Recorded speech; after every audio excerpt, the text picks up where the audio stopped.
Hi,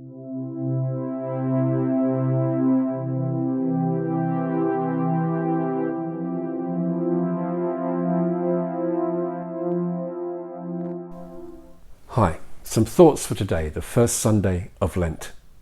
What's the rush? What's the rush? Why are we always in such a hurry? Why does everything have to be done faster and faster? What is the obsession with speed? It does seem that in these early years of the 21st century, everything and everyone is under pressure to go faster. Not long ago, Klaus Schwab, the founder and president of the World Economic Forum, commented, "We are moving from a world in which the big eat the small to one in which the fast eat the slow." As well as the speed of events around us, every moment seems to be busy.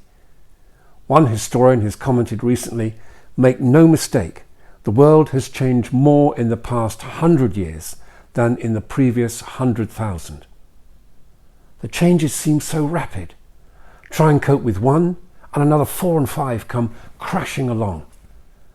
We have to try and move faster, react faster, and learn faster. Otherwise, we are left behind." The writer of Mark's Gospel, whoever he was, would have fitted well into our 21st century mentality. Everything in this Gospel happens at pace. The Gospel is full of "and immediately, and immediately." The writer is in a real hurry. The Gospel gallops along at a breathless pace. Today's brief 7 verses have taken us to Jesus' baptism, into the wilderness temptations, and on the road to begin Jesus' Galilean ministry. That is not bad for just 7 verses. The writer is in a real hurry. However, as Gandhi reminds us, there is more to life than increasing its speed. Obviously, there are times in our lives when speed is essential and even vital to someone's safety and well-being, but perhaps a more even balance between fast and slow is required. We all know that speed has its dangers. It can lead to overtiredness, no time given for rest. Fatigue has played a significant part in some of the worst disasters of the modern era. Chernobyl, the Exxon Valdez, 3 Mile Island, Union Carbide, and the Shuttle Challenger.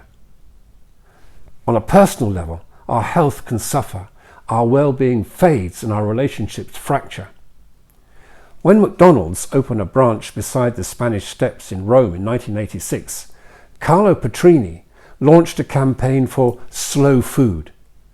His restaurants use locally grown produce, seasonal food, and encourage his guests at his restaurant to savour their food, the atmosphere, and to slow down. He argued that it was only in the conscious slowing down that contact and real connections can be made. So no phones at the table. That is a really sad sight when you see a couple come into a restaurant for a meal and they each get their individual phones out. So no phones. The message is just enjoy the sheer delight of good food and good company. Just slow down. Although today's gospel is a bit breathless, Jesus at the centre seems to reflect a certain stillness. Throughout his life, he seems to have enjoyed table fellowship and seems to have a great knack of being invited for a meal. This was part of the Pharisees' complaints about him, calling him a glutton and a drunkard, because he was more than happy to eat and drink with anyone, tax gatherers, publicans, and sinners of all sorts. Jesus uses these occasions to listen and talk to those around him. By stopping, slowing down, he was able to make contact, a deep and lasting contact with those around him. Jesus was very much alive to the moment. His mind and heart were not rushing on to the next thing. No, he heard Bartimaeus cry out above the noise. He felt the woman touch his cloak. He noticed and felt the pain of the widow of Nain. Jesus was able to make this deep and special contact that changed lives. He was not in a hurry to be somewhere else, where something or someone else was more important. So slow down. Pause for a moment. Reflect on God's words of love to Jesus. "You are my beloved. With you I am well pleased." Pause for a moment amid the rush, the noise, and put your name in front of God's words, for that is how he looks at you. You are my dear, dear child.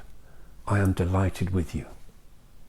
Perhaps, too, follow the advice of a Zen master who said, instead of saying, don't just sit there, do something, we should say the opposite.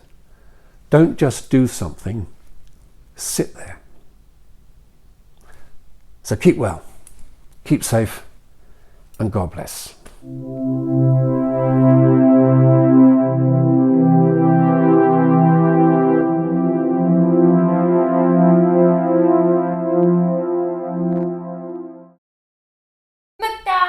McDonald's, can I take a fried chicken and a Pizza Hut? Excellent.